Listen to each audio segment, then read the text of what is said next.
Hello there. Have you ever wondered how your business structure and processes can change over time as your business grows? Have you ever wondered how your business strategy plays an influence on the decisions that you have to make, and that in turn affects the business structure that you have?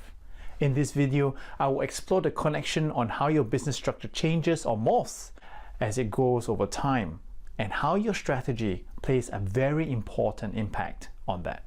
I will be right back.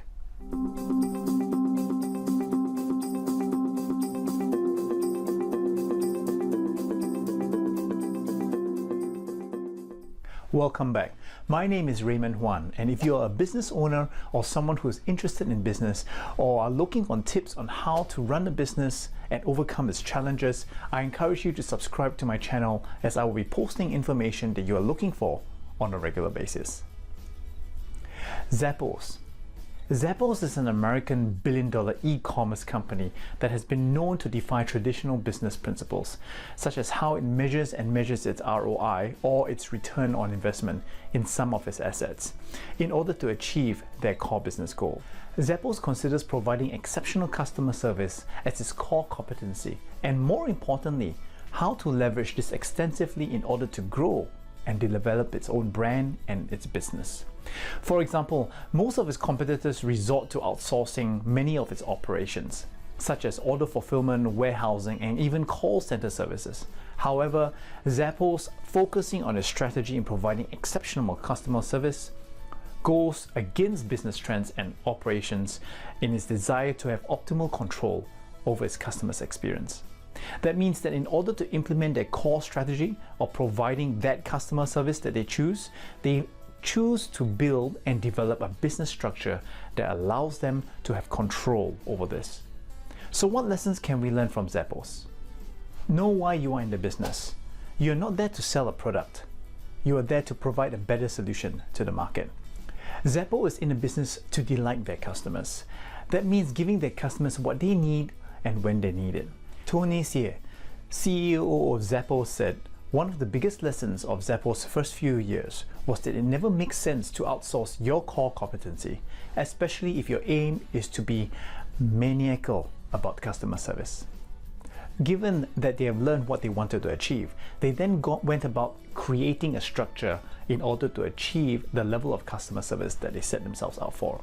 Firstly, despite the industry trend of outsourcing the call centers at that time, Zappos still chose to staff their call centers with their own employees because they believe that customer service representatives are the core of the exceptional customer service they aimed to provide. Zappos also shifted their distribution strategy of drop shipments to buying inventory from their vendor manufacturers so that they can control their own inventory. They also quickly learned that they also needed to manage their own warehouse operations to ensure customers got their orders as quickly as they could. Be exceptional in what you do. Don't just aim to provide the service. Provide one that people want to come back to you time and time again, to ask for your advice and to even buy from you. Zappos' aim is to provide exceptional customer service, and Zappos takes it upon itself to delight their customers by making it very easy for them to buy from them and essentially minimizing the risks associated with shopping online. The following are some examples of what Zappos has done on the online space. Firstly, they offer free shipping for both orders and returns. They provide a 365-day return policy. For repeat loyal customers, Zappos has been known to do some surprising upgrades to overnight shipping, even when customers have chosen the free ground shipping option. There was also this story about a customer service representative providing a particular service to a customer. When one of their customer service representatives found out that because of the death in the family, a loyal customer had forgotten to mail back a pair of shoes that she'd planned to, the representative sent her a bouquet of flowers. Now, that loyal customer is a loyal customer for life. Such stories of the Zappos team reaching out to their clients gives you an example of what Zappos does or allows their team to do in order to reach out to the customers, and then promotes the loyalty that they can get in return from these customers. The management at Zappos, and especially Tony, understands that providing exceptional customer service sometimes comes at a cost. This strategy can be costly and has its implications in its own cost structures because they're very customer-friendly return policies, for example 365 days, can possibly experience a very high return rate, which translates to higher return shipping expenses. However, Zappos understands and considers the return shipping costs as part of their marketing expertise, not distribution operations. And despite these high cost structures, Tony Hsieh points to this strategy as one of the reasons for Zappos having a significant number of loyal customers. Efficiency. While it is more efficient and cost-effective to operate a warehouse during normal business hours, Zappos has chosen to operate their warehouse all day and all night, 24/7, which is very costly. But it is the most effective way of making sure that they can get their orders to their customers when they want it. And even if it is more cost-efficient to let the orders pile up in the night, Zappos chooses to keep the warehouses open to be able to pack it and ship it overnight to their customers when they want it. The team. The strategy also calls for highly competent and empowered employees, as in the case I shared with you earlier, where the employee actually sent a bouquet of flowers to the customer. This means setting up policies and structures that will allow them not only to hire the right people, but also to provide proper training and development.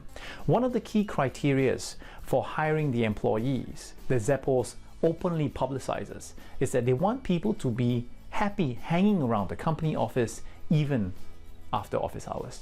Focus. They understood that the team was essential in providing that level of exceptional customer service, and Tony had to focus on building and nurturing a company culture that supported those objectives. So therefore, in this case, their strategy dictated that they had to provide an extremely good level of customer service, and their structure followed that strategy and morphs accordingly. They had to buck company trends, and they had to focus and plow internal company resources to creating a culture that cultivated and maintained exceptional employees at the same time.